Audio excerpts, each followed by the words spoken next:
Hello दोस्तों, welcome to zero आई में आपका स्वागत है। दोस्तों यूपीएससी 2024 का टारगेट करते हुए हम लोग जो है प्रीलिम्स के 2011 से 23 के क्वेश्चंस को देख रहे हैं। हम लोग 2014 का क्वेश्चन कर रहे थे। आज हम लोग क्वेश्चन नंबर 61 से लेकर 75 तक करेंगे। ऑलरेडी 60 क्वेश्चन तक हो चुका है, 2013 का भी 60 क्वेश्चन तक हम लोग कर चुके हैं। ठीक है, आज हम लोग 2014 के क्वेश्चन नंबर 61 से लेकर 75 तक करेंगे। ठीक है, तो पहला क्वेश्चन है दोस्तों, बोल रहा है if the interest rate is decrease in an economy it will. यदि किसी अर्थव्यवस्था में ब्याज दर को घटाया जाता है तो क्या होगा।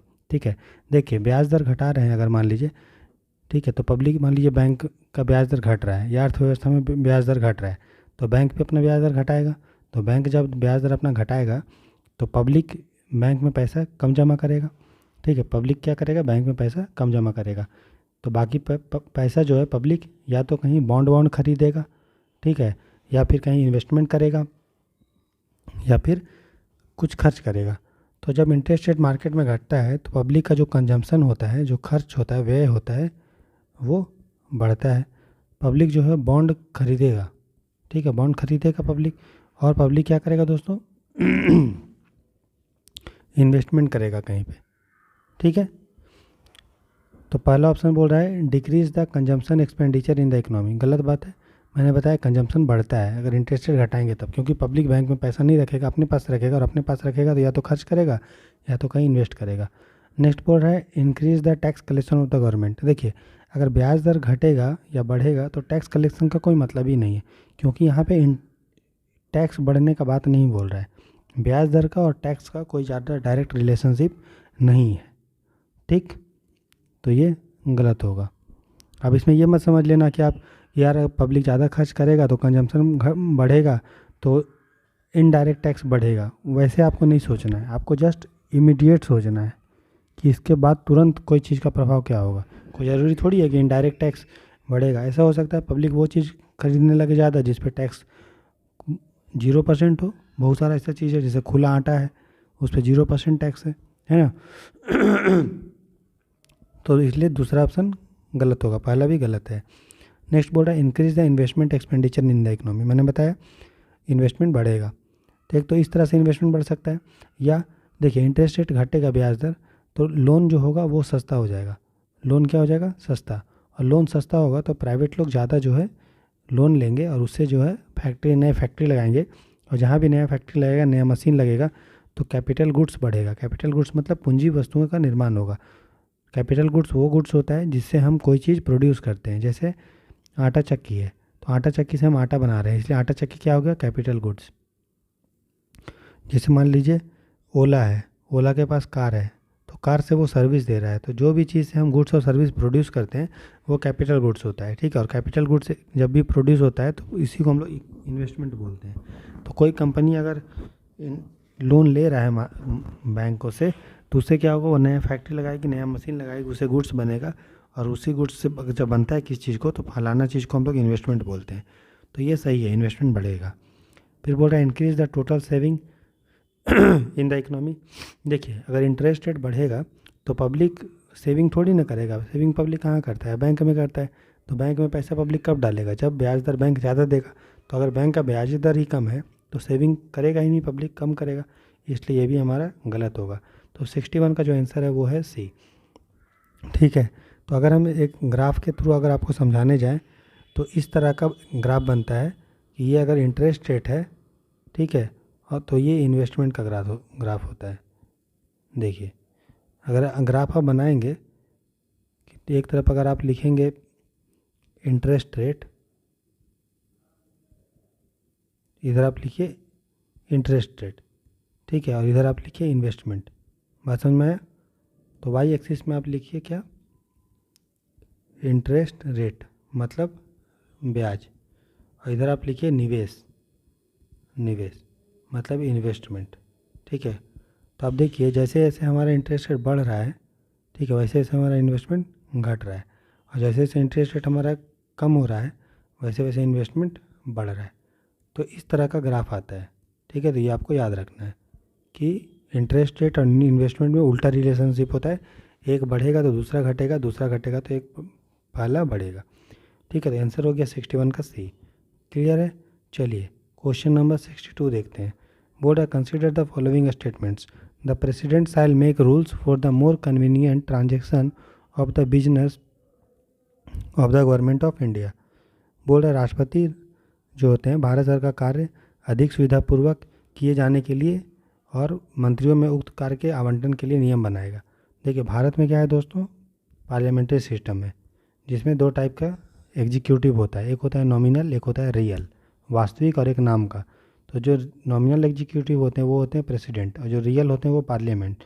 तो जो भी काम होता है भारत में वो करते तो पार्लियामेंट हमारे प्राइम मिनिस्टर हैं या चीफ मिनिस्टर हैं अगर राज्य सरकार में बात करेंगे, लेकिन होता है किन के नाम पे, या तो प्रेसिडेंट के नाम पे सेंट्रल गवर्नमेंट में, केंद्र सरकार में, या राज्य सरकार में होगा तो गवर्नर के नाम पे होगा, राज्यपाल के नाम पे। ठीक है, तो ये समझ गए। इसीलिए भारत में क्या है, पार्लियामेंट्री सिस्टम। जो पावर दिया गया है, वास्तविक पावर, रियल पावर, या तो वो प्राइम मिनिस्टर पे या सीएम पे दिया गया है, सेंट्रल गवर्नमेंट या स्टेट गवर्नमेंट के हिसाब से। ठीक है, लेकिन काम होगा किसके नाम पे, प्रेसिडेंट के नाम पे या तो गवर्नर के नाम पे। ठीक है, इसके अलावा प्रेसिडेंट और गवर्नर किस तरह से कोई डिपार्टमेंट कैसे काम करेगा, कैसे क्या होना चाहिए, उसका रूल्स भी बनाता है। तो ये सही है कि president shell make rules for the more convenient transaction of the business of the government of India and for the allocation among the ministry of the estate business. तो रूल्स बनाने का जो काम है कि किस तरह से भारत सरकार का कार्य होगा और किस तरह से कार्य का आवंटन होगा मंत्रियों के बीच में, वो डिसाइड करेगा। मंत्री का अपॉइंटमेंट कौन करता है, मैंने बताया था राष्ट्रपति करते हैं, लेकिन राष्ट्रपति अपने मन से नहीं करते, उसके लिए प्रधानमंत्री जिसको बोलेंगे वही करेगा। तो पहला तो सही है। दूसरा बोल रहा है कि all executive action of the government of India shall be express to be taken in the name of the prime minister. देखिए भारत सरकार की समस्त कार्यपालिक कार्यवाहियाँ प्रधानमंत्री के नाम से की जाएगी, ये गलत बात है। भारत में भले पार्लियामेंट्री सिस्टम है लेकिन जो भी फंक्शन होता है वो राष्ट्रपति के नाम पे होता है। इसलिए जो भी डॉक्यूमेंट होता है, अगर आपका यूपीएससी से अपॉइंटमेंट लेटर भी आता है, आप आईएएस बनते हैं या आईपीएस बनते हैं या कोई भी ग्रुप ए सर्विस बनते हैं या ग्रुप बी का बनते हैं ऑल सेंट्रल गवर्नमेंट का, तो उस पर आपको लिखा होता है कि आपको अपॉइंट किया जाता है भारत के राष्ट्रपति के द्वारा। तो अपॉइंट या कोई भी काम होता है सेंट्रल गवर्नमेंट का वो भारत सरकार के नाम पे होता है और उसमें साइन होता है किसका, राष्ट्रपति का। ठीक, और अगर राज्य सरकार में कोई काम होगा तो उसका किसके नाम पे होगा, राज्यपाल का, गवर्नर का। इसलिए हमारा ये गलत है क्योंकि यहाँ प्रधानमंत्री के नाम पे लिखा हुआ है।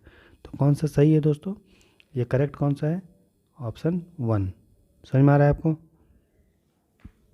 पॉलिटी मैंने अच्छे से आपको पढ़ाया है, लक्ष्मीकांत का लगभग पूरा 80% सिलेबस कंप्लीट कर दिए। लक्ष्मीकांत में टोटल 80 चैप्टर हैं, इसमें से 60 चैप्टर जो इंपॉर्टेंट वाले हैं ऑलरेडी मैंने पढ़ा दिया। जो 20 चैप्टर बचा उसको भी जल्दी जल्दी कर लेंगे हम लोग कंप्लीट अच्छे से। ठीक है, तो सब चीज़ अच्छे से आपको पढ़ाया जा रहा है, बस आपका काम है कि आप अच्छे से मेहनत कीजिए और सब्जेक्ट को समझिए, उसको याद कीजिए और उसको बार बार रिवाइज कीजिए। चलिए क्वेश्चन नंबर देखते हैं दोस्तों 63। बोल रहा है consider the following statement regarding a no confidence motion in India. Bharat में अविश्वास प्रस्ताव के विषय में निम्नलिखित कथनों पर हमें विचार करना है। बोल रहा है there is no mention of a no confidence motion in the constitution of India. बोल रहा भारत के संविधान में किसी अविश्वास प्रस्ताव का कोई उल्लेख नहीं है। तो जब मैं आपको पार्लियामेंट पढ़ाया था तो उसमें अलग अलग टाइप के मोशन का चर्चा किया था, जिसमें no confidence motion, adjournment motion, privilege motion, ये सब का बारे में बताया था। उसमें जब हम नो कॉन्फिडेंस मोशन, अविश्वास प्रस्ताव के बारे में चर्चा किया था तो उसमें ये बताया था दोस्तों कि नो कॉन्फिडेंस मोशन जो है वो भारत के कॉन्स्टिट्यूशन में कहीं उल्लेख नहीं है। ठीक है, ये लोकसभा का जो रूल्स है उसमें उल्लेखित जरूर है। नो कॉन्फिडेंस मोशन के लिए कोई भी पार्लियामेंट ने कानून लेके नहीं आया है, बल्कि लोकसभा का एक नियम है और कॉन्स्टिट्यूशन में इसका उल्लेख नहीं है। तो ये सही बात है। कॉन्स्टिट्यूशन में सिर्फ इतना लिखा गया है कि ये आर्टिकल 75 में ये लिखा गया है दोस्तों कि जो हमारा काउंसिल ऑफ मिनिस्टर होगा, जो मंत्री परिषद होगा, ठीक है, मंत्री जो हमारा परिषद होगा वो लोकसभा के प्रति उत्तरदायी होगा। ठीक है, बस बाकी नो कॉन्फिडेंस मोशन का उल्लेख हमारे भारत के संविधान में नहीं है। ये लोकसभा का जो रूल्स है, ठीक है, उसमें उल्लेख है नो कॉन्फिडेंस मोशन में। तो लोकसभा का रूल नंबर 198 है, इसमें नो कॉन्फिडेंस मोशन के बारे में लिखा हुआ है। भारत के कॉन्स्टिट्यूशन में अविश्वास प्रस्ताव के बारे में कहीं नहीं लिखा है। ठीक है, दूसरा बोल रहा है motion of no confidence motion can be introduced in the Lok Sabha only. तो देखिए यहाँ पे आर्टिकल 75 में क्या लिखा है कि काउंसिल ऑफ मिनिस्टर जिम्मेदार होता है सिर्फ लोकसभा के प्रति। और बताइए, ये बताइए कि सरकार अगर बनता है तो उसको बहुमत कहाँ से चाहिए होता है, लोकसभा में। अभी लोकसभा का इलेक्शन होने वाला है 2024 में, तो जिसको जो भी पार्टी का सबसे ज़्यादा मेजोरिटी होगा लोकसभा में 50% से ऊपर, ठीक है, या जो भी को सबसे ज़्यादा मेजोरिटी मिल जाएगा 50% से अधिक जिसको मिल जाएगा, जैसे 543 सीट है उसमें इसका आधा कितना होगा 270 सीट के आसपास, 271-72, तो जिसको 272-73 सीट मिल जाएगा उसी की सरकार रहेगी। तो इसीलिए चूँकि सरकार बन रहा है उसी का जिसका लोकसभा में बहुमत है, इसलिए जो भी चुनी हुई सरकार होती है वो जिम्मेदार सिर्फ और सिर्फ होती है लोकसभा के प्रति, होती तो दोनों के प्रति है लेकिन मेनली रिस्पॉन्सिबल होता है लोकसभा के प्रति। इसलिए लोकसभा में उसको बहुमत सिद्ध करना होता है, और अगर उसको अविश्वास प्रस्ताव पास कर दिया जाता है जिसमें लोकसभा के द्वारा, ठीक है, तो उसको हटा सरकार वो गिर जाती है। इसलिए अविश्वास प्रस्ताव सिर्फ और सिर्फ लाया जाता है लोकसभा में, क्योंकि राज्यसभा से कोई मतलब नहीं है, क्योंकि राज्यसभा में किसका बहुमत है किसका बहुमत नहीं, उसका सरकार बनाने में कोई रोल नहीं होता है, ठीक है। इसलिए ये भी हमारा सही है। क्लियर है? तो ये समझ में आ गया नो कॉन्फिडेंस मोशन। मैंने ये सब आपको डिटेल में पॉलिटी में पढ़ाया है नो कॉन्फिडेंस मोशन के बारे में, ठीक है। तो इसका आंसर जाएगा बोथ 1 और 2। आपका होमवर्क ये है, ठीक है, कि आप पॉलिटी का जो पार्लियामेंट का चैप्टर है जिसमें मैंने मोशन ये सब पढ़ाया है डिटेल में, ठीक है, उसको एक बार अच्छे से आप रिवाइज कर लीजिए। या अगर आपको लक्ष्मीकांत है आपके पास तो उसमें मोशन का जो चैप्टर है उसको एक बार अच्छे से देख लीजिए, ठीक है। जैसे नो कॉन्फिडेंस मोशन पढ़ लीजिए, एडजर्नमेंट मोशन के बारे में पढ़ लीजिए, ठीक है, सेंसर मोशन के बारे में पढ़ लीजिए, तो ये सब अच्छे से पढ़ लीजिए। फिर मोशन में, ठीक है, और रिजोल्यूशन में दोनों में क्या डिफरेंस है ये सब मैंने आपको बताया है, तो वो सभी अच्छे से आप एक बार देख लीजिए, ठीक है। ताकि ऐसा नहीं कि अगली बार फिर यूपीएससी नो कॉन्फिडेंस मोशन के से पूछेगा, हो सका अगली बार पूछ जाए एडजर्नमेंट मोशन को लेके, स्थगन प्रस्ताव को लेके, या अगले बार सेंसर मोशन को लेके पूछ दे, निंदा प्रस्ताव को लेके। तो हर चीज़ के बारे में आपको जानकारी होना चाहिए, ठीक है। तो 63 का जो आंसर हो जाएगा वो बोथ 1 और 2 हो जाएगा, ठीक है दोस्तों। चलिए क्वेश्चन नंबर हम 64 देखते हैं। बोल रहा है कि with reference to the neem tree के बारे में है, कंसिडर द फॉलोइंग स्टेटमेंट्स। नीम के पेड़ के संदर्भ में निम्नलिखित कथनों पर हमें विचार करना है। फर्स्ट है कि neem oil can be used as a pesticide to control the proliferation of some species of insect and mites. बोल रहा कुछ जाति के कीटों और बरूतियों के प्रचुरोद्भवन को नियंत्रित करने के लिए नीम के तेल का प्रयोग कीटनाशक के रूप में किया जाता है। तो सही बात है, नीम में एंटीबैक्टीरियल प्रॉपर्टी होता है और एंटी फंगल जो पेस्टिसाइड को कंट्रोल कर देता है ना। इसलिए आप लोग पता नीम कोटेड हम लोग यूरिया भी लेके आ रहे हैं, ठीक है। क्यों लेके आ रहे हैं? क्योंकि यूरिया में नीम जब चल जाता है तो यूरिया धीरे धीरे मिट्टी में मिलता है, तो उससे क्या होता है कि मिट्टी का उर्वरता मेंटेन रहता है और ज़्यादा यूरिया की ज़रूरत हमको नहीं पड़ता है। प्लस नीम खुद एक पेस्टिसाइड है, तो वो कीड़ा मकोड़ा जो भी होगा खेत में उसको मारने में मदद करेगा, ठीक है। तो ये सही है। फिर बोल रहा है कि neem seeds are used in the manufacture of biofuel and hospital detergent. नीम के बीजों का प्रयोग जैव ईंधन और अस्पताल अपमार्जकों का निर्माण करने में होता है। देखिए, नीम कोई भी सीड होता है, कोई भी सीड होगा तो उसमें तेल होता है। आप कोई भी ले लो, बादाम का तेल लो, बादाम का बीज ले लो, आप जो है आलमंड्स का ले लो, चिनिया बादाम का, अखरोट में भी तेल होता है, तिल में भी तेल होता है। तो जो भी बीज रहता है उसमें सब तेल होता है। तो जो भी तेल होगा उससे हम लोग बायोफ्यूल बना सकते हैं। बायोफ्यूल किससे बनता है पता है आपको? बायोफ्यूल बनता है प्लांट से, ठीक है, या एनिमल से, दोनों से बायोफ्यूल बनता है, ठीक है दोस्तों। तो अगर बायोफ्यूल के बारे में हम डिटेल में अगर आपको बताएं यहाँ पे, ठीक है, तो देखिए, अगर हम बायोफ्यूल के बारे में डिटेल में बताएं तो बायो मतलब क्या होता है? लाइफ, जिसमें जीवन हो। तो जीवन प्लांट में भी हो सकता है, एनिमल्स में भी हो सकता है, ठीक है, और माइक्रो ऑर्गेनिजम्स जो सूक्ष्म जीव हों उसमें भी जीवन होता है, ठीक है। तो बायोफ्यूल जो हम बनाते हैं वो हम बनाते हैं दोस्तों प्लांट, एनिमल या माइक्रो ऑर्गेनिज्म से, ठीक है, मतलब लिविंग ऑर्गेनिज्म से बनाते हैं, इसलिए नाम है बायोफ्यूल। फिर बायोफ्यूल का अलग अलग जनरेशन होता है। तो यहाँ पे बायोफ्यूल किससे बना रहे हैं? नीम का बीज से। तो नीम क्या है? प्लांट। एनिमल से भी बनाते हैं, जैसे अलगी से भी बनाते हैं, माइक्रो ऑर्गेनिज्म से भी बनाते हैं, बैक्टीरिया यूज होता है, ठीक है। तो बायोफ्यूल का अलग अलग जनरेशन होता है कि क्या यूज कर रहे हैं, उसके आधार पर बायोफ्यूल का 4 जनरेशन होता है, first generation, second generation, third generation and fourth generation. ठीक है, तो फर्स्ट जनरेशन जो बायोफ्यूल होता है, ठीक है, इसमें हम लोग एडिबल प्लांट यूज करते थे, मतलब खाद्य फसल के द्वारा के मदद का जो प्रयोग करते थे हम लोग बायोफ्यूल बनाने में। ठीक है, जैसे चावल, जैसे शुगर केन। ठीक है, तो एडिबल प्लांट का हम लोग प्रयोग करते थे बायोफ्यूल को बनाने में, जैसे मक्का, मेज। लेकिन दिक्कत क्या था कि अगर हम बायोफ्यूल बनाएंगे खाने वाले फसल से, तो इंडिया में ऐसी ज़मीन कम है, ठीक है, तो पॉपुलेशन भी बढ़ रहा है, तो क्या होगा, हमारे पास समस्या दिक्कत होता था कि हम उसको उससे बायोफ्यूल बनाएं या फिर उसको हम पब्लिक को खाने के लिए दें, तो ये इसका दिक्कत था। इसलिए हम लोग शिफ्ट कर गए सेकेंड जनरेशन बायोफ्यूल में, जहाँ पे हम लोग अखाद्य फसलों से बनाने लगे, नॉन एडिबल प्लांट से हम लोग बनाने लगे, जिसको हम लोग खाते नहीं थे, जैसे जट्रोफा, आपने नाम सुना होगा जट्रोफा। ठीक है, इसको हिंदी में रतन जोत भी बोलते हैं। क्या बोलते हैं? रतन जोत। ठीक है, तो इसको कोई खाता नहीं है, इससे हम लोग बनाते थे क्या, बनाते हैं बायोफ्यूल। ठीक है, जैसे नीम का बिच्चा, नीम का सीड, नीम का सीड भी क्या आएगा, सेकेंड जनरेशन बायोफ्यूल, क्योंकि नीम को भी उतना कोई खाने के लिए प्रयोग नहीं करता है। समझ में आया?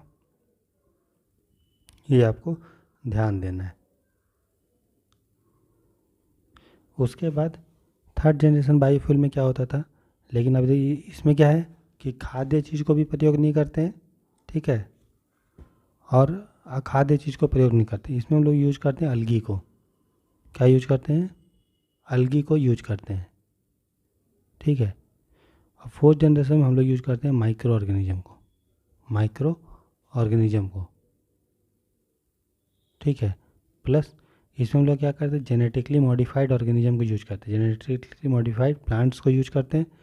माइक्रोबियल फ्यूल सेल जो आता है वो इसी में आता है, जिसमें माइक्रोब की मदद से हम लोग एनर्जी जनरेट करते हैं, फ्यूल बनाते हैं, उसको बोलते हैं माइक्रोबियल फ्यूल सेल। ठीक है, तो डिटेल में हम इसको आपको बायोफ्यूल जब पढ़ाएंगे साइंस टेक में, तो वहाँ पे अच्छे से इसको बताएंगे बायोफ्यूल के बारे में। ठीक है, अभी मैं ऊपर ऊपर आपको बता दिया। तो फर्स्ट जनरेशन में याद रखना है एडिबल प्लांट, सेकेंड जनरेशन में non edible plant, third generation में अलगी का यूज करते हैं, मतलब वाटर की मदद से बनाते हैं। ये दोनों लैंड था, फसल लैंड वाला था। और फोर्थ में ना तो हम लोग एडिबल कर रहे हैं नॉन एडिबल, बस हम लोग कर रहे हैं माइक्रो ऑर्गेनिज्म की मदद से बना रहे हैं, प्लस जो भी प्लांट था उसमें को हम लोग जीन को मॉडिफाई कर दिए ताकि उसमें अधिक से अधिक बायोफ्यूल उससे बन पाए। ठीक है, तो ये याद रखिएगा। बाकी डिटेल में जब बायोफ्यूल हम पढ़ाएंगे साइंस टेक में, तो हम आपको और अच्छे से वहाँ पे बताएंगे। ठीक है, तो ये सही बात है कि नीम का प्रयोग बायोफ्यूल में और हॉस्पिटल के डिटर्जेंट में होता होगा। ठीक है, और फिर बोल रहा है कि neem oil has application in pharmaceutical industry. जब यहाँ पे लिख ही दिया कि हॉस्पिटल में प्रयोग हो रहा है, तो फार्मास्यूटिकल इंडस्ट्री में प्रयोग हो रहा होगा दवा वो बनाने में, क्योंकि एंटीसेप्टिक प्रॉपर्टी होता है ना, एंटीबैक्टीरियल। तो नीम का आपको पता है कि गोली वोली बनता है, नीम वाटी, ये सब आयुर्वेद में भी होता है, फार्मास्यूटिकल इंडस्ट्री में भी होता है। ठीक है, नीम का टूथपेस्ट आता है ना, तो सही बात है। तो तीसरा भी सही है, तो कौन सा करेक्ट है? तो तीनों करेक्ट है, 1, 2 एंड 3। ठीक है, बाकी इस टॉपिक से आपको सीखना क्या है, बायोफ्यूल पॉलिसी आपके लिए इम्पोर्टेंट है, बायोफ्यूल पॉलिसी। ठीक है, फिर बायोफ्यूल क्या होता है जो मैंने आपको बता दिया, और बायोफ्यूल का जनरेशन जो आपको बता दी। यहाँ तो आपको शॉर्ट में हम थोड़ा एक्सप्लेन कर दिए हैं। ठीक, डिटेल में हम जब साइंस टेक आपको क्लास लेंगे, जल्दी क्लास लेने वाले हैं, 20 दिन के अंदर वो साइंस टेक भी शुरू होगा आपका। ठीक है, मतलब 25 के आसपास, 25 दिसंबर से, तो वहाँ पे आपको डिटेल में हम पढ़ाएंगे साइंस टेक। ठीक है, हर साल साइंस टेक से 10 से 12 क्वेश्चन पूछता है, और साइंस टेक का जब तक आप उसका स्टैटिक नहीं पढ़ेंगे ना, तब तक करंट अफेयर साइंस टेक से आपसे क्वेश्चन नहीं बनता है। इसीलिए बहुत सारे बच्चे बोलते हैं सर हम PT 365 पढ़ के जाते हैं साइंस टेक का, लेकिन क्वेश्चन नहीं आया। कहाँ से क्वेश्चन आएगा? PT 365 आपका करंट अफेयर का बुक है ना, वो साइंस टेक का स्टैटिक नहीं आपको पढ़ाएगा डिटेल में। हर सब्जेक्ट के लिए आप स्टैटिक पढ़ते हैं, लक्ष्मीकांत पढ़ते हैं पॉलिटी के लिए, स्पेक्ट्रम पढ़ते हैं मॉडर्न इंडियन के लिए, इन्वायरमेंट का भी अच्छी सी किताब पढ़ते हैं आप, ठीक, ज्योग्राफी का भी NCERT आप पढ़ते हैं, GC लियोंग पढ़ते हैं। उसके बाद आप इकोनॉमिक्स का भी मृणाल सर का पढ़ते हैं या नितिन सिंघानिया पढ़ते हैं। लेकिन आप साइंस टेक के लिए कौन सा बुक पढ़ते हैं? कोई नहीं पढ़ते हैं, तो इसीलिए आपसे साइंस टेक का क्वेश्चन नहीं बनता है। लेकिन जब मैं आपको साइंस टेक पढ़ाऊँगा तो आप देखेंगे कि आप आसानी से 10-12 क्वेश्चन जो है प्रीलिम्स का अटेम्प्ट कर लेंगे एक्स्ट्रा। ठीक है, साइंस टेक का जो छोड़ के बच्चे जाते हैं वो आपका सही होगा। ठीक है, तो 64 का आंसर होगा डी। थोड़ा सा वेट कर लीजिए, अभी हम लोग PYQ कर रहे हैं। जब ये सीरीज़ ख़त्म होगा, ठीक है, दिसंबर के आसपास, तो उसी समय हम लोग जो है स्टार्ट कर देंगे आपका साइंस टेक। ठीक है, चलिए नेक्स्ट क्वेश्चन देखते हैं दोस्तों। क्वेश्चन नंबर 65 बोल रहे which of the following is the process involve in photosynthesis. प्रकाश संश्लेषण में निम्नलिखित में से कौन सा सम्मिलित है। ठीक है, तो सबसे पहले देखिए, प्रकाश संश्लेषण मतलब क्या होता है कि फोटो मतलब लाइट, सिंथेसिस मतलब बनाना। तो लाइट की मदद से खाना बनाने का प्रक्रिया होता है फोटोसिंथेसिस। ठीक है, तो फोटोसिंथेसिस कौन करता है, प्लांट्स करता है। ठीक है, अलगी करता है। ठीक है, फाइटोप्लैंक्टन करता है। जो भी प्रोड्यूसर होते हैं, उत्पादक होते हैं, वो सब होते हैं।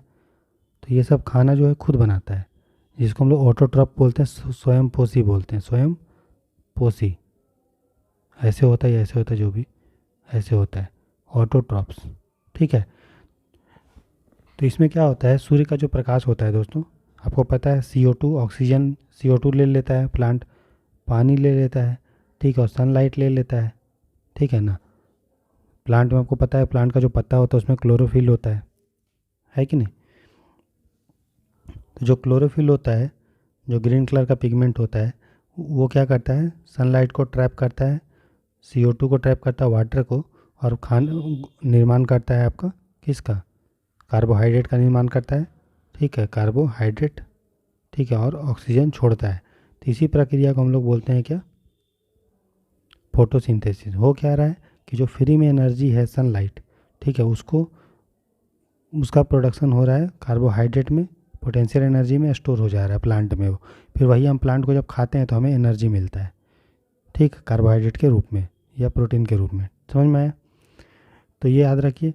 उसके बाद देखिए जो फोटोसिंथेसिस, तो आंसर तो आपका मिल गया होगा। ये फोटोसिंथेसिस वो प्रक्रिया होता है जिसमें जो फ्री एनर्जी है वो कन्वर्ट होता है पोटेंशियल एनर्जी में और स्टोर हो जाता है। ठीक है, प्राप्यतम ऊर्जा स्थितिज ऊर्जा में परिवर्तित होती है और संचित हो जाती है। पोटेंशियल एनर्जी रिलीज नहीं होता है, क्योंकि free energy, sunlight free energy है, वो स्टोर हो जा रहा है ना प्लांट में। ठीक है, तो वो होता है। इसमें बोला कि food is oxidised and release to carbon dioxide and water. खाना ऑक्सीडाइज होकर कार्बन डाइऑक्साइड में कन्वर्ट होता है। जैसे वही हम लोग जब कार्बोहाइड्रेट खाते हैं, कार्बोहाइड्रेट एक खाना है, तो जब हम सांस लेते हैं, ऑक्सीजन लेते हैं, तो ये खाना टूटता है और हमें CO2 निकलता है और वाटर हमारे शरीर से निकलता है। तो इसको हम लोग बोलते हैं रेस्पिरेशन। क्या बोलते हैं, रेस्पिरेशन। तो जो सी वाला ऑप्शन है ना, जिसमें बोल रहा है कि फूड ऑक्सीडाइज हो जाता है, ऑक्सीडाइज मतलब ऑक्सीजन मिल लेता है। तो ऑक्सीजन कब बॉडी को मिलेगा, जब हम लोग सांस लेंगे। ठीक है, और उसी से CO2 और H2O बनता है, हमारे बॉडी को एनर्जी मिलता है। बाकी CO2 हम लोग छोड़ देते हैं और पानी हमारे बॉडी में बन जाता है ना। तो ये क्या हुआ, ये जो तीसरा स्टेप है वो रेस्पिरेशन का है। ठीक है, और उसी को ये एक्सप्लेन कर दिया, C और D लिंक है, तो आंसर इसका है B। तो फोटोसिंथेसिस तो आपको समझ में आ गया। कुछ एक्स्ट्रा पॉइंट आप याद कर फोटोसिंथेसिस से समझ लीजिए। फोटोसिंथेसिस जो होता है उसके लिए जो सूर्य का प्रकाश चाहिए वो विजिबल लाइट का चाहिए। आपको पता है ना, सूर्य के प्रकाश में अलग अलग टाइप का किरण होता है। अल्ट्रा वायलेट होता है, इंफ्रारेड होता है, माइक्रोवेव होता है, रेडियो वेव होता है, सब होता है कि नहीं होता है। तो जो अल्ट्रा वायलेट है, जिसका जो फ्रीक्वेंसी हो, जो वेवलेंथ होता है 390 से नैनोमीटर से लेके 780 नैनोमीटर तक, जो इसका वेवलेंथ होता है। ठीक है, ठीक है, तो 380 लिखा है, कहीं 390 लिखा है, जो भी मोटा मोटी याद कर लीजिए। 380 नैनोमीटर से 780 नैनोमीटर तक जो वेवलेंथ होता है, विजिबल लाइट उसको बोलते हैं। ठीक है, विजिबल लाइट मतलब जिसको में कलर होता है, जैसे वायलेट, इंडिगो आपने पढ़ा होगा, VIBGYOR, BIBGYOR, violet, indigo, blue, green, yellow, orange, red. ठीक है, इसमें से जो रेड कलर होता है ना, उसमें फोटोसिंथेसिस सबसे ज़्यादा होता है। मतलब जितना ज़्यादा लाइट का वेवलेंथ होगा, ठीक है, उतना ज़्यादा उसका क्या होगा, उसमें फोटोसिंथेसिस होगा। तो रेड कलर में सबसे ज़्यादा फोटोसिंथेसिस होता है, और सबसे कम फोटोसिंथेसिस होता है ग्रीन कलर के लाइट में। इतना हो गया। अच्छा, इसके बाद कुछ प्लांट्स होते हैं जिसमें प्रकाश संश्लेषण बहुत ज़्यादा होता है, उसको हम लोग बोलते हैं C4 प्लांट। C4 प्लांट वो सारे प्लांट हैं जिसमें बहुत ज़्यादा फोटोसिंथेसिस होता है, जैसे मक्का, मेज। C4 प्लांट में आते हैं मेज, ठीक है, इसमें आते हैं शुगर केन, ठीक है, और इसमें आते हैं sorghum। sorghum को ही जवार बोलते हैं, ठीक है, sorghum को क्या बोलते हैं? जवार। तो ये प्लांट को हम लोग C4 प्लांट बोलते हैं। C4 प्लांट वो प्लांट होते हैं जिसमें फोटोसिंथेसिस बहुत ज़्यादा होता है। तो यूपीएससी आपसे पूछेगा फ्यूचर में तो ये याद रखिएगा। उसमें आता है मक्का, मेज, शुगर केन और sorghum, जिसको हम लोग हिंदी में जवार बोलते हैं। तो ये कंप्लीट इन्फॉर्मेशन आपका फोटोसिंथेसिस से हो गया, ठीक है। फोटोसिंथेसिस सूर्य के प्रकाश में होता है जहाँ पेड़ पौधा खाना बनाता है। एक होता है कीमोसिंथेसिस। कीमोसिंथेसिस देखिए, समुद्र के गहराई में, ठीक है, सूर्य का प्रकाश तो नहीं पहुंच रहा है, तो फिर भी यहाँ पे कैसे जो है हल्का हल्का पेड़ पौधा उगता है, कैसे यहाँ पे, यहाँ भी तो समुद्र के एकदम तलहटी में भी तो जीवन है, तो कैसे जीवन है? तो वहाँ होता है कीमोसिंथेसिस। वहाँ केमिकल के प्रेजेंस में खाना बनाता है कुछ बैक्टीरिया, स्पेशल बैक्टीरिया। तो हम उसको देखते हैं अभी। तो देखिए दोस्तों, होता क्या है, समुद्र का गहराई आपको दिख रहा है, ठीक है। इसमें क्या होता है, देखिए ये पानी है, ठीक है, ये क्या है, तो ये सब वाटर है, ठीक है, ये सब क्या है, वाटर। तो इसके तलहटी में देखिए कुछ बैक्टीरिया होता है। सबसे पहले देखिए ये हाइड्रोथर्मल वेंट है। समुद्र के जो सतह होता है, जो मैंने आपको पढ़ाया था ओशियनिक क्रस्ट ज्योग्राफी में, तो ओशियनिक क्रस्ट बहुत जब गहराई में रहता है समुद्र में, है ना, तो बहुत गर्म होता है। तो वहाँ से गर्म पानी के रूप में कुछ कुछ केमिकल्स निकलते रहता है। उस केमिकल, इसको हम लोग बोलते हैं हाइड्रोथर्मल वेंट। बहुत ज़्यादा हीट के थ्रू पानी बाहर आता है और पानी अपने साथ बहुत सारा मिनरल्स को लेके आता है। तो जहाँ से पानी निकल रहा है बहुत हाई प्रेशर में, हाई टेम्परेचर के साथ और बहुत सारा केमिकल्स लेके, इस एरिया को हम लोग हाइड्रोथर्मल वेंट बोलते हैं। तो इसमें हाइड्रोजन सल्फाइड भी रहता है, ठीक है, इसमें डिजॉल्व कार्बन डाइऑक्साइड भी रहता है और पानी तो है ही, ठीक है। तो कुछ जो बैक्टीरिया होता है वो क्या करता है कि पानी लेके और हाइड्रोजन सल्फाइड जो मिला हुआ है सो लेके और हाइड्रोजन सल्फाइड लेके, तीनों को मिलके वो बना देता है ग्लूकोज, ठीक है। इस बैक्टीरिया को हम लोग बोलते हैं सल्फर ऑक्सीडाइजिंग बैक्टीरिया, जो सल्फर को ऑक्सीडाइज करके बना देता है ग्लूकोज, ठीक है। और ये ग्लूकोज को ट्यूब वॉर्म करके ऑर्गेनिज्म होते हैं वो खाता है और ग्रोथ करता है, ठीक। और ये ग्रोथ करता है, फिर उसी से इसको कोई और खा लेगा, फिर और खा लेगा और खा लेगा, और एक फूड चेन बन जाता है। तो ओशियन का जो गहराई होता है, समुद्र के गहराई में कीमोसिंथेसिस प्रक्रिया, कीमोसिंथेसिस कौन कर रहा है? बैक्टीरिया कर रहा है, ठीक है। खाना ये प्रोड्यूसर है जो खुद खाना बना रहा है, ग्लूकोज बना रहा है। तो क्या इसके लिए सनलाइट चाहिए? सनलाइट से बना रहा है? नहीं, पानी से बना रहा है, कार्बन डाइऑक्साइड और हाइड्रोजन सल्फाइड से बना रहा है। इसके लिए बस हाइड्रोथर्मल वेंट चाहिए जहाँ से ये सारा केमिकल्स और कंपाउंड्स निकल रहा है। बैक्टीरिया खाना बनाएगा ग्लूकोज, फिर उसी को जो है ट्यूबवर्म्स खा रहा है और बड़ा बन रहा है, फिर ट्यूबवर्म को कोई और खाएगा, फिर उसको कोई और खाएगा, उसको कोई और खाएगा, और एक हमारा फूड चेन बन जाएगा। तो जिस तरह से हमारा फूड चेन बनता है लैंड पे, जहाँ पे, या वैसा पानी में जो समुद्र पे के ऊपर ऊपर है, तो वहाँ पे फोटोसिंथेसिस के द्वारा फूड चेन बन रहा है। प्लांट को कोई और खा रहा है, फिर उसको कोई और, उसको कोई और। तो यहाँ पे प्लांट नहीं है, प्लांट की जगह बैक्टीरिया है जो खुद खाना बना रहा है, उसको हम लोग बोलते हैं सल्फर ऑक्सीडाइजिंग बैक्टीरिया। तो ये कीमोसिंथेसिस आप याद रखिएगा, वहाँ पे होता है जहाँ पे सनलाइट नहीं चाहिए, और ये होता है समुद्र के गहराई में, हाइड्रोथर्मल वेंट के नज़दीक में, ठीक है, समझ गए आप कीमोसिंथेसिस। तो यहीं पे अगर यूपीएससी पूछ ले कि कीमोसिंथेसिस आप क्या समझते हैं, तो आप बना देंगे ना कि कीमोसिंथेसिस क्या प्रक्रिया था? हाइड्रोजन सल्फाइड CO2, ठीक है, को लेके, पानी को लेके जो बैक्टीरिया होता है वो क्या बना देता है? खाना बना देता है। तो यहाँ पे फ्री एनर्जी की जगह क्या होगा? यहाँ पे होगा कार्बन डाइऑक्साइड और H2S के द्वारा, हाइड्रोजन सल्फाइड के द्वारा, और सनलाइट के अब्सेंस में, ठीक है। और कहाँ होता है? समुद्र के गहराई में, हाइड्रोथर्मल वेंट के बगल में, ठीक। तो 65 का आंसर हो जाएगा हमारा बी। तो फोटोसिंथेसिस से जितना सारा पॉइंट था मैंने आपको बता दिया, ठीक है। याद रखिए फोटोसिंथेसिस जो होता है वो होता है मेसोफिल लेयर में। प्लांट में अलग अलग लेयर होता है, प्लांट के पत्तों में। तो जैसे ये पत्ता है ना प्लांट का, ये पत्ता है मान लीजिए प्लांट का, ऐसे ही पत्ता रहता है प्लांट का। तो प्लांट के पत्ता के ऊपरी सरफेस पे फोटोसिंथेसिस नहीं होता है, ना ही नीचे सरफेस के द्वारा होता है।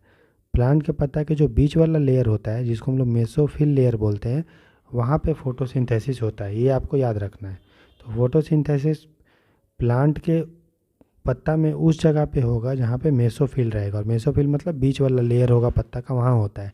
तो फोटोसिंथेसिस सिर्फ पत्ता में नहीं होता है, बल्कि जो हरे हरे तने होते हैं, स्टेम होता है, उसमें भी मेसोफिल होता है, तो वहाँ भी हमारा फोटोसिंथेसिस होता है। बहुत सारे बच्चे को लगता होगा कि फोटोसिंथेसिस पत्ता के ऊपरी लेयर पे होता है, लेकिन मैंने आज आपका जो भ्रम था या कन्फ्यूजन था या नहीं पता था आपको, तो आपको बता दिया कि मेसोफिल जहाँ होगा, कहाँ पे होता है मेसो, मतलब मेसो का मतलब ही होता है मिडिल।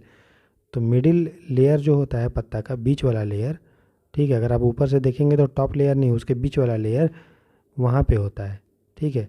तो ये पत्तों में भी होता है मैक्सिमम, और जो हरे हरे स्टेम होते हैं वहाँ पे अब भी हमारा जो है होता है क्या, फोटोसिंथेसिस। तो ये आप याद रखेंगे, क्योंकि यूपीएससी फोटोसिंथेसिस से क्वेश्चन पूछ लिया है तो उतना फिर आसान नहीं पूछेगा, या तो कीमोसिंथेसिस से पूछ देगा या फिर पत्तों से पूछ देगा, फिर फोटोसिंथेसिस किस प्लांट में होता है मैक्सिमम उसमें पूछ देगा, C4 प्लांट में, या कौन से लाइट में मैक्सिमम होता है वो पूछ देगा। तो पूरा जितना होता था अगल बगल क्वेश्चन बनता था वो मैंने आपको बता दिया, ठीक है। अब हम क्वेश्चन, तो 65 का आंसर हो जाएगा हमारा बी। अब हम क्वेश्चन देखते हैं 66। देखिए बोल रहा है कि in addition to fingerprint scanning which of the following can be use in the biometric identification of a person. बोल रहा है किसी व्यक्ति के जीव मितीय पहचान हेतु अंगुली छाप क्रम वीक्षण के अलावा निम्नलिखित में से कौन सा प्रयोग में लाया जा सकता है या लाए जा सकते हैं। मतलब अगर आपको व्यक्ति को पहचान करना, बायोमेट्रिक, बायो मतलब होता है लाइफ, मैट्रिक मतलब नापना, मापना, नापना जो भी है ना, तो उसमें हम लोग फिंगरप्रिंट तो यूज करते हैं। तो क्या हम लोग उसमें वॉइस के द्वारा किसी को पहचान सकते हैं, या रेटिना का स्कैन करके पहचान सकते हैं, या आइरिस का स्कैन करके पहचान सकते हैं, ठीक है। तो देखिए आपने आधार कार्ड जब बनवाए होंगे तो आपका आइरिस का स्कैन होता है ना। तो तारिका के द्वारा जो है आप जान जाएंगे कि फलाना का कौन व्यक्ति है, क्योंकि हर व्यक्ति का जो आइरिस होता है वो अलग होता है। जैसे ये हमारा अगर आँख है, तो जो आपका आँख में अलग अलग कलर का होता है ना, जैसे ऐश्वर्या राय का जो है वो है आपका ब्लू कलर का, किसी का, हम लोग का सबका जनरली आपका ब्लैक कलर का होता है तो उसका ब्लू है। तो हर प्लस उसमें आइरिस का डिज़ाइन भी अलग अलग होता है, तो हर व्यक्ति का आइरिस अलग होता है, तो आइरिस के द्वारा हम किसी व्यक्ति को पहचान सकते हैं। तो पहला तो ऑप्शन होगा, ठीक है। नेक्स्ट ऑप्शन है दोस्तों रेटिनल स्कैनिंग। तो रेटिना क्या होता है, वो स्क्रीन होता है जहाँ पे हमारा इमेज बनता है किसी भी चीज़ का, और रेटिना में जो इमेज बनता है वो उल्टा बनता है, फिर बॉडी में कुछ मसल्स होते हैं आई में, फिर उसको वो सीधा प्रोजेक्ट करता है, ठीक है। तो रेटिना का भी जब हम स्कैन करते हैं तो हमें पता चलता है हर व्यक्ति में रेटिना जो होता है उसमें जो नस वस होता है वो डिफरेंट डिफरेंट उसका अरेंजमेंट होता है, तो उसके द्वारा भी पता चल जाता है कि अच्छा हर व्यक्ति का अलग अलग रेटिना होता है, उसके द्वारा भी हम किसी भी व्यक्ति को पहचान सकते हैं। तो ये भी सही है।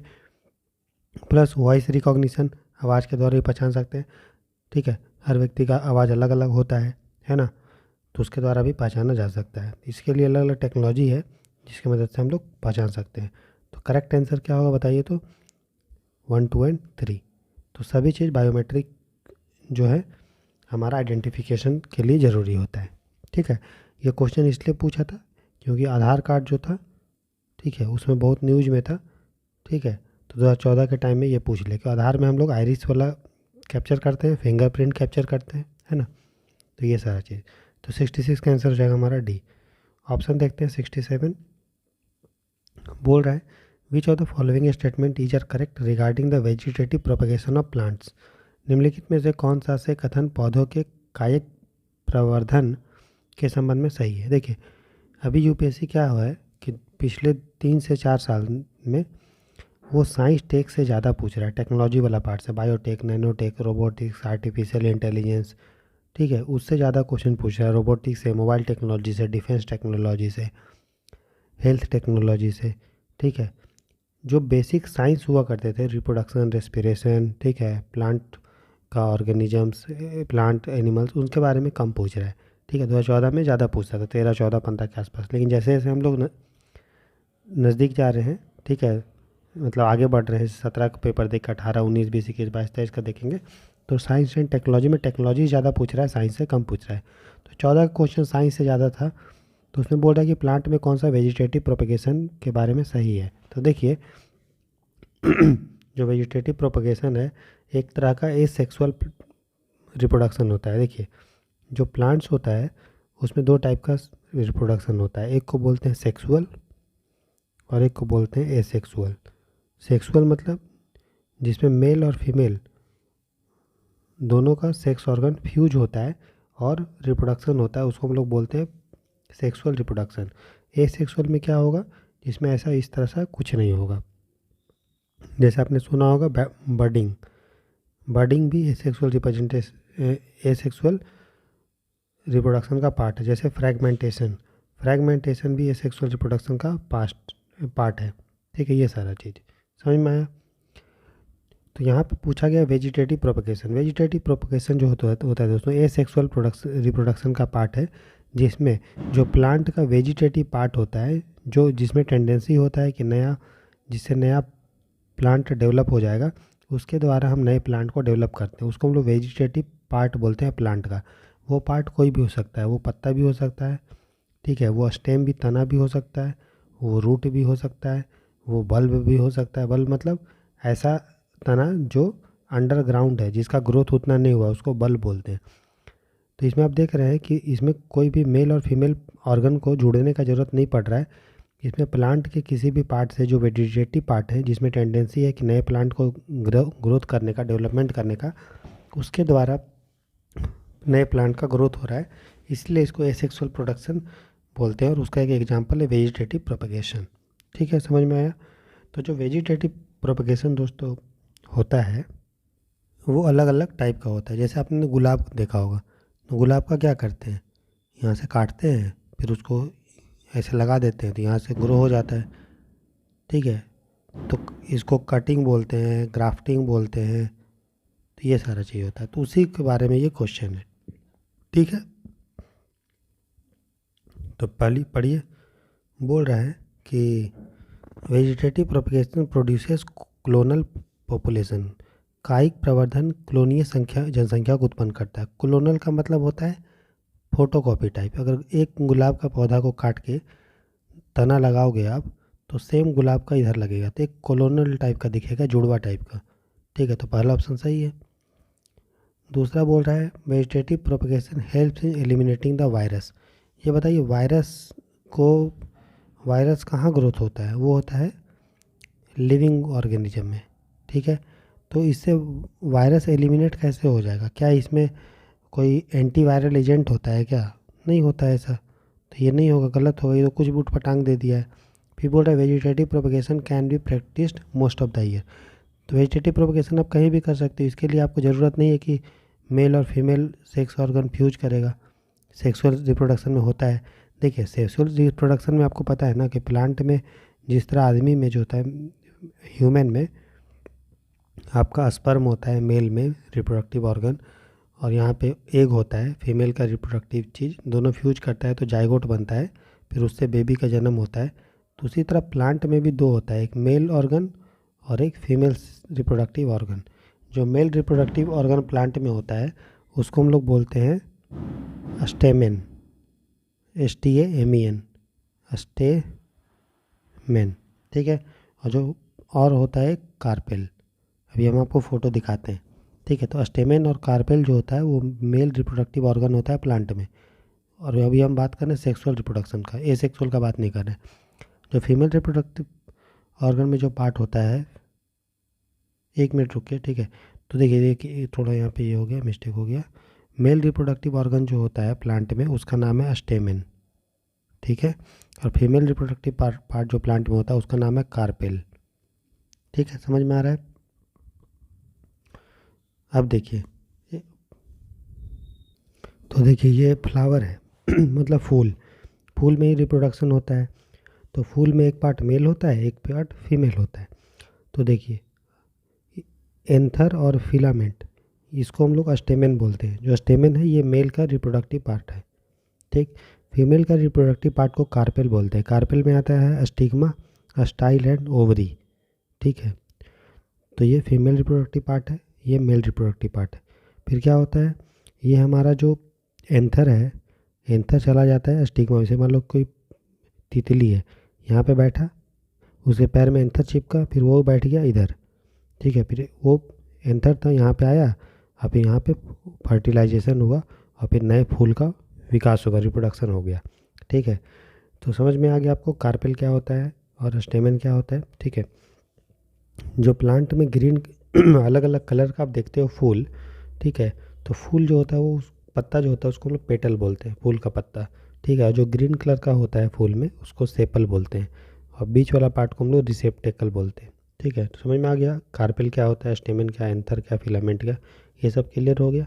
चलिए, उसके बाद देखिए प्लांट में जो रिप्रोडक्शन होता है दोस्तों, उसके लिए क्या ज़रूरी है कि एंथर का जो पॉइंट दाना दाना है वो हमारे घुसना चाहिए कहाँ पे, स्टिग्मा में अंदर जाना चाहिए, फिर यहाँ पे फर्टिलाइज़र होगा। तो एक ये हो सकता है कि मेल एक ही फूल का एंथर एक ही सेम प्लांट के स्टिग्मा के अंदर चला जाए, इसको बोलेंगे हम लोग सेल्फ पॉलिनेशन। सेल्फ पॉलिनेशन जब एक ही प्लांट में होगा तब, और जब डिफरेंट प्लांट में होगा, मतलब एक फूल इधर है दूसरा फूल इधर है, तो डिफरेंट फूल के बीच में होगा तो उसको बोलते हैं क्रॉस पॉलिनेशन। क्या बोलते हैं, क्रॉस पॉलिनेशन। पॉलिनेशन का मतलब होता है जब एंथर हमारा स्टिग्मा में चला जाता है तो उसको पॉलिनेशन बोलते हैं, फिर अंदर जाके वो फर्टिलाइज होता है और फिर जाके फूल का विकास होता है, उसको हम लोग बोलते हैं फर्टिलाइजेशन। ठीक है, समझ गए। तो ये मैंने अभी जो आपको बताया, तो ये टाइप है आपका सेक्सुअल रिप्रोडक्शन का। ठीक है, तो ये तो तब होगा जब मान लीजिए एंथर फूल खिलेगा, फिर उसमें तितली बैठेगा, तो फूल तो हमेशा नहीं खिलता है। तो जो हमारा सेक्सुअल रिप्रोडक्शन है वो पूरे साल भर नहीं होगा, जब फूल खिलेगा तितली बैठेगा तब होगा। लेकिन वेजिटेटिव प्रोपगेशन के लिए ऐसा कुछ नहीं चाहिए। उसमें तो है कि अब गुलाब से हमको गुलाब लगाना है तो इसको काट के लगा दोगे तो कभी भी आप लगा सकते हो। समझ में आ रहा है। गन्ना से भी गन्ना लगाया जाता है काट के, तो वो भी कभी भी लगाया जा सकता है। ठीक है, तो इसीलिए वेजिटेटिव प्रोपगेशन कभी भी लगाया जा सकता है। वेजिटेटिव जो प्रोपगेशन है वो हमारा एसेक्सुअल रिप्रोडक्शन का पार्ट है, जिसके अंदर बडिंग, फ्रेगमेंटेशन ये सब आता है। तो 67 का जो आंसर होगा 1 एंड 3 होगा। ठीक है, 1 एंड 3 करेक्ट आंसर। अब हम क्वेश्चन नंबर देखते हैं 68।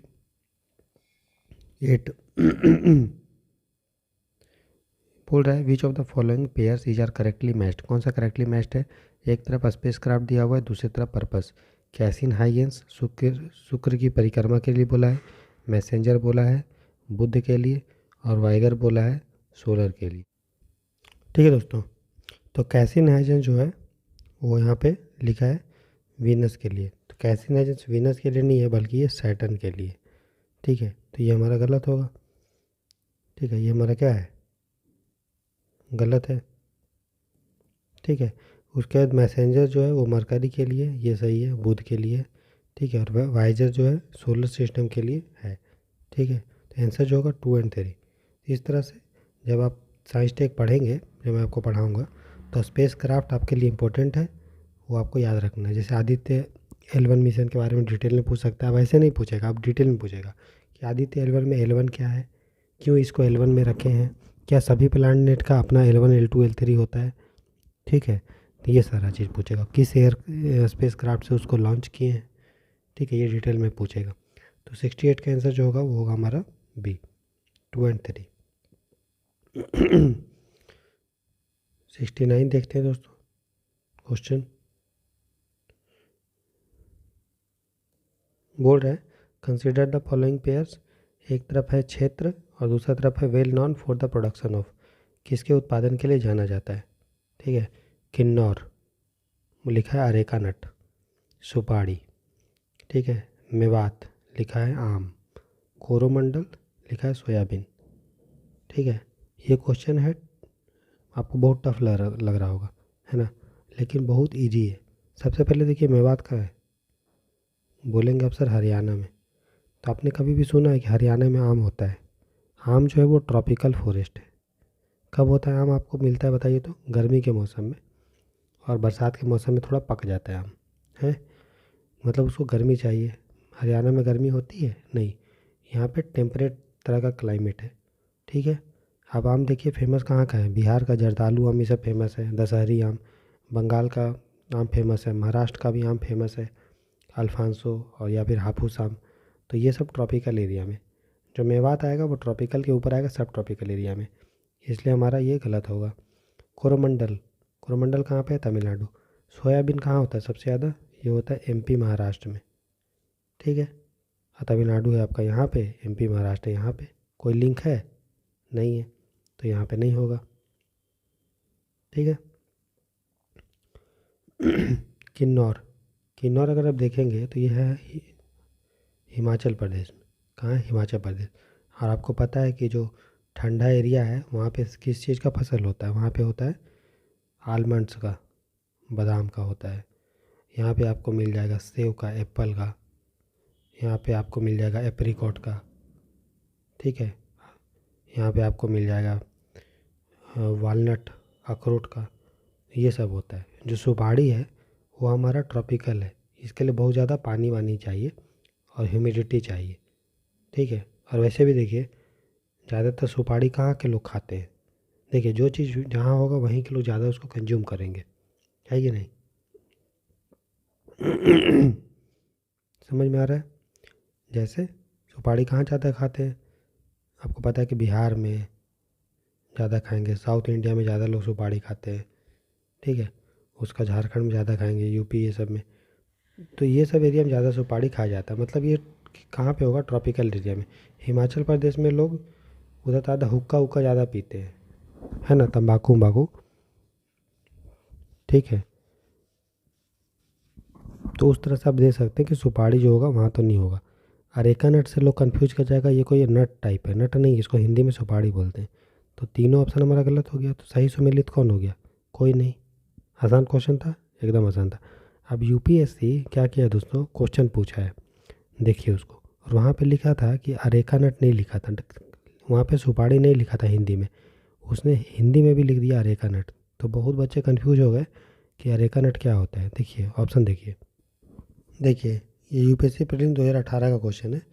बोला consider the following statements, areca nut, barley, coffee, finger millet, ground nut, sesame, turmeric.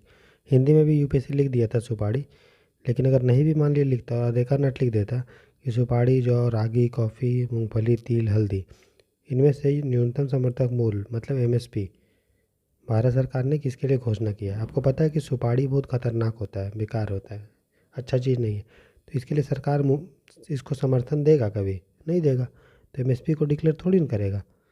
बाकी अब देखिए अगर एमएसपी अगर हटा देते हैं, आप पहला ऑप्शन हटा देते हैं, तो आपका आंसर निकलता है 2, 4, 5, 6, ठीक है, 2, 4, 5, 6। तो सरकार एमएसपी उसको देती है जिसको सरकार प्रमोट करती है। कॉफ़ी ऑलरेडी बहुत ज़्यादा डिमांड में है, तो सरकार इसको क्यों प्रमोट करेगी? चाय, चाय के लिए एमएसपी भी नहीं होगा। बाकी जौ हो गया, चावल हो गया, गेहूँ हो गया, रागी हो गया, मूंगफली, तेल, इसके लिए देती है। हल्दी के लिए भी ज़रूरी नहीं है एमएसपी देने का, ऑलरेडी डिमांड में है। गोलकी, जीरा, इसके लिए थोड़ी देगी। सुपारी के लिए इसने दी क्योंकि बहुत खतरनाक चीज़ है। तंबाकू के लिए भी नहीं देगी, महुआ के लिए भी नहीं देती होगी। बात समझ में आया? तो 93 का जो आंसर हो जाए हमारा 2, 4, 5 एंड 6, ठीक। तो इस तरह से यूपीएससी क्वेश्चन को रिपीट करते हुए। अरेका नट आपको पता है कि क्या हुआ अरेका नट? तो अगर इसके बारे में डिटेल में पढ़ते हैं कि अच्छा सुपारी उपाड़ी होता है तो थोड़ी ना इसके लिए एमएसपी देगी। तो वही क्वेश्चन से हम आपको रिपीट किया। तो ऑप्शन जो यूपीएससी में जो है डायरेक्टली इनडायरेक्टली रिपीट करता है। तो अगर आपने अच्छे से पेपर्स को सॉल्व करते हैं तो आपको जो एक आइडिया लग जाता है फिर कि, और आपको क्वेश्चन कोई नया नहीं लगता है कि लगा अरे हम तो अरेका नट पढ़े ही थे, हम तो मैंगो के बारे में पढ़े ही थे, हम कोरोमंडल कोस्ट के बारे में ही तो पढ़े थे। तो क्वेश्चन रिपीट उसी टाइप का आएगा, तो आपको पेपर निकालने में बहुत आसानी होगा। तो 69 का जो आंसर हो जाएगा ऑप्शन डी होगा दोस्तों, ठीक है। चलिए क्वेश्चन नंबर 70 देखते हैं। बोल रहा है कि फटाफट करते हैं अब। बोला which of the following is are the examples of chemical change, रासायनिक परिवर्तन के उदाहरण। ये भी आपका साइंस का क्वेश्चन है, बेसिक साइंस का। तो केमिकल चेंज वो चेंज होता है जो दोबारा से वापस नहीं होगा, एक बार हो गया तो हो गया। जैसे आपने लकड़ी जलाया तो लकड़ी से राख बना, तो क्या दोबारा राख से लकड़ी बना सकते हैं? नहीं। तो वैसा चेंज जहाँ आप दोबारा चीज़ प्रोड्यूस नहीं कर सकते हो, इनिशियल चीज़ को, फाइनल चीज़ से दोबारा इनिशियल चीज़ को नहीं बना सकते, उसको हम लोग केमिकल चेंज बोलते हैं। जैसे दूध से दही बन गया, तो क्या दही से दोबारा दूध बन सकता है? नहीं बनेगा। ठीक है।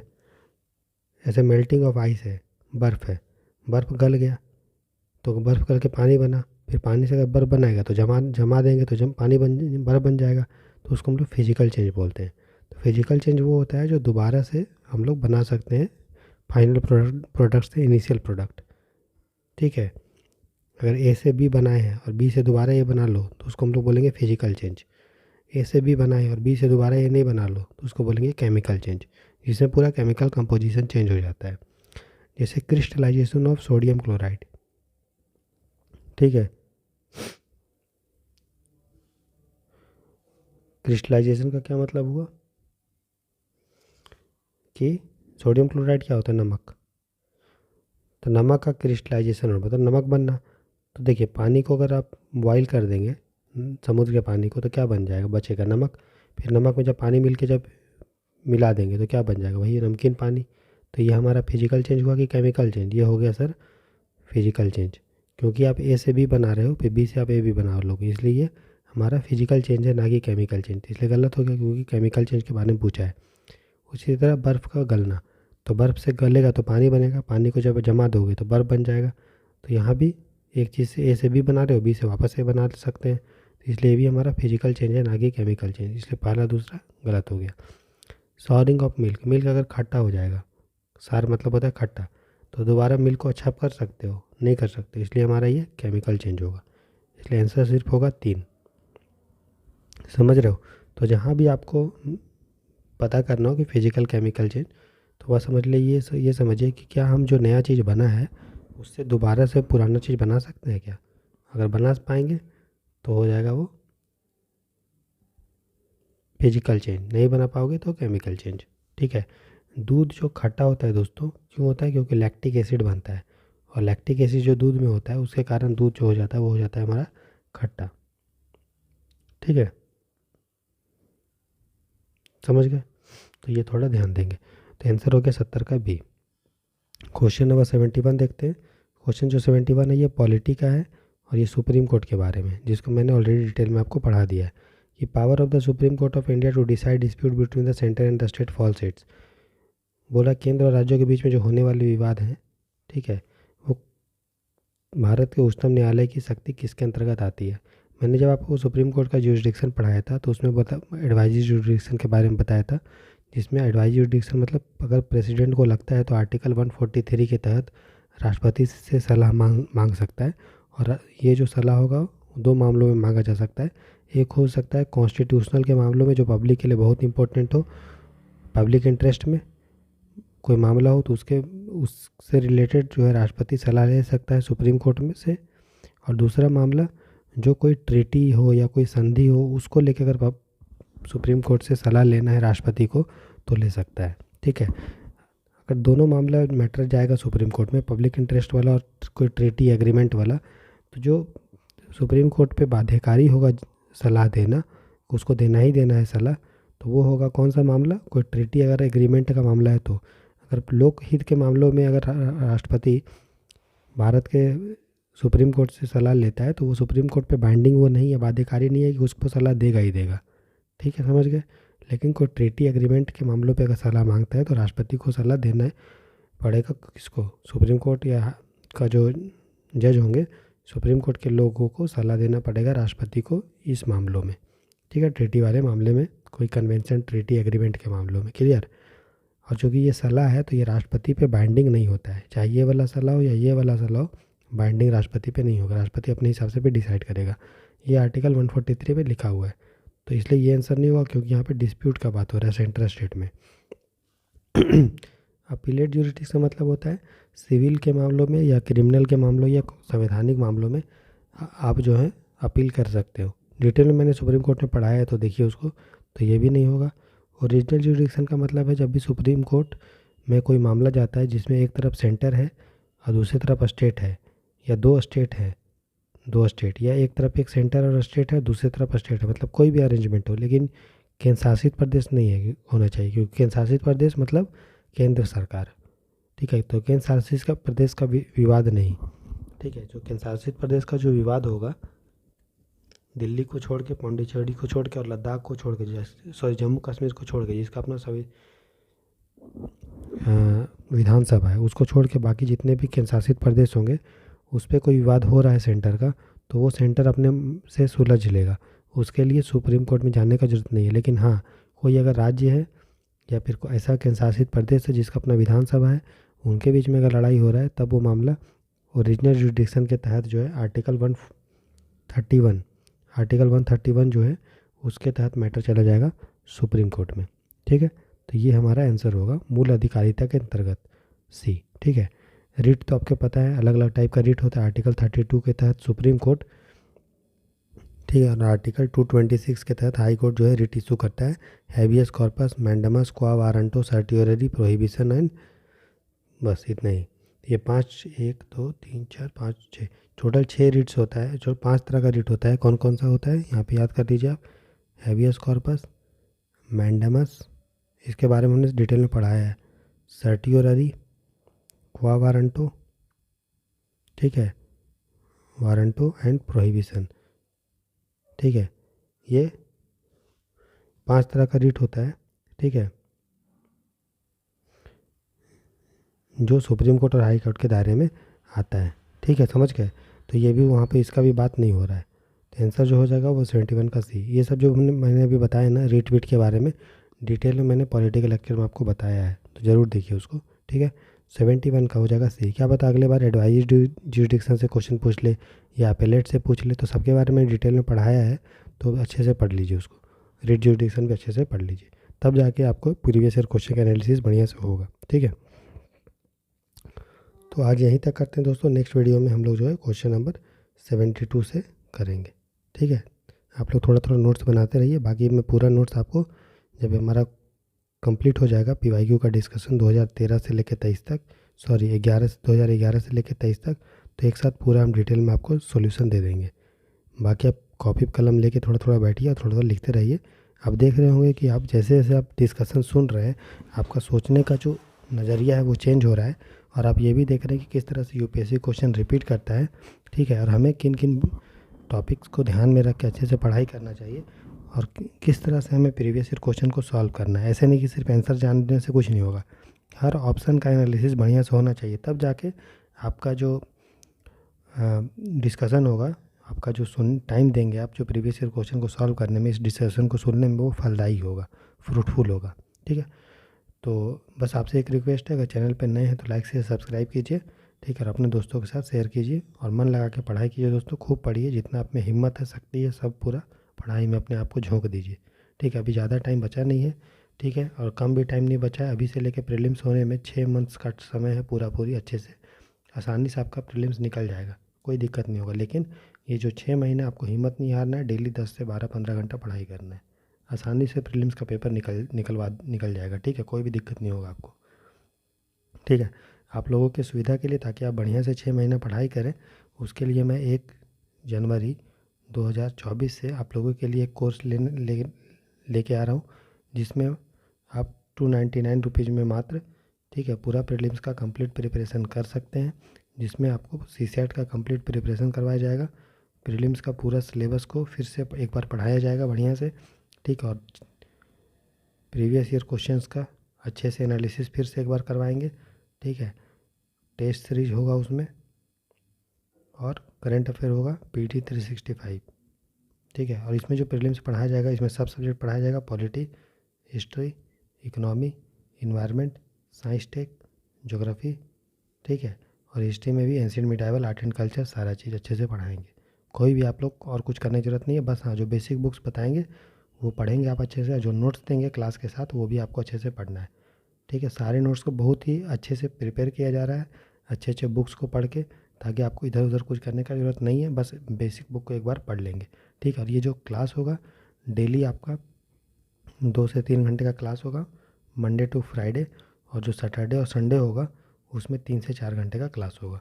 मतलब समझ लीजिए हर वीक आपके पास, आपके लिए हम जो है 15 घंटा आपको पढ़ाएंगे हर वीक, ठीक है। उसमें, और ये क्लास पूरा चलेगा हमारा मई तक। पूरा आपको रिवीजन करवा देंगे 3 से 4 बार अच्छे से, ताकि सब चीज़ आपके मुट्ठी में हो। और आप अगर रण क्षेत्र में युद्ध करने जाएँ तो आपके पास सभी अस्त्र से आप परिपूर्ण रहें, कोई भी चीज़ आपका दिक्कत ना हो, चाहे वो सीसेट हो, चाहे प्रीलिम्स हो का सब्जेक्ट वाला जो स्टैटिक है, या आपका प्रीवियस ईयर क्वेश्चंस हो, या टेस्ट सीरीज हो, या आपका करंट अफेयर हो, सब में आप पारंगत रहें और आसानी से आप प्रीलिम्स में 110 से 115 नंबर तक ले आएँ। कोई भी दिक्कत नहीं होगा, बस आपको अच्छे से 1 जनवरी 2024 से बढ़िया से मन लगा के पढ़ाई करना है, जीरो IAS चैनल से जुड़ के, ठीक है। तो ये कोर्स को आप कैसे ज्वाइन करेंगे, क्या करेंगे, इसके बारे में हम 23 दिसंबर को 2023 को आपको बताएंगे। 23 दिसंबर 2023 को एक वीडियो के थ्रू हम बता देंगे कि किस तरह से आप इस कोर्स में ज्वाइन कर सकते हैं। फी मात्र 299 रुपीज़ है, 299 रुपये, ठीक है। तब तक के लिए आप क्या कीजिए, जो भी आपके पास बुक्स है, जो भी मैंने आपको पढ़ाया है, देखिए प्लेलिस्ट में सभी सब्जेक्ट पढ़ाया गया है, उसको एक बार अच्छे से आप थोड़ा थोड़ा करके फटाफट देख लीजिए। और PYQ जो करवाया जा रहा है उसको अच्छे से ध्यान में रखिए। फिर 1 जनवरी 2024 से आपको कोई भी दिक्कत नहीं होगा। कोई नया बच्चा भी है जो अभी तक नहीं पढ़ा है, उसको भी कोई दिक्कत नहीं होगा। बस वो अगर मेहनत करने के लिए तैयार है, डेली 10-12 घंटे 15 घंटे पढ़ने के लिए, तो आसानी से प्रीलिम्स जो आपका 26 मई को है, 26 मई को है शायद 2024 को, आसानी से ये आपका क्रैक हो जाएगा, ठीक है। ये मैं आपको प्रॉमिस देता हूँ, ठीक है। बाकी आप मन लगा के पढ़ते रहें, खुश रहें और अच्छे से अपना ध्यान रखिए, स्वास्थ्य का ध्यान रखिए, खाना पीना खाइए और मन लगा के डेली 10-12-15 घंटा पढ़िए, ठीक है। इसी उम्मीद और आशा के साथ इस लेक्चर को यहीं पेंड करते हैं। अपना ख्याल रखिए। God bless you, take care, bye bye.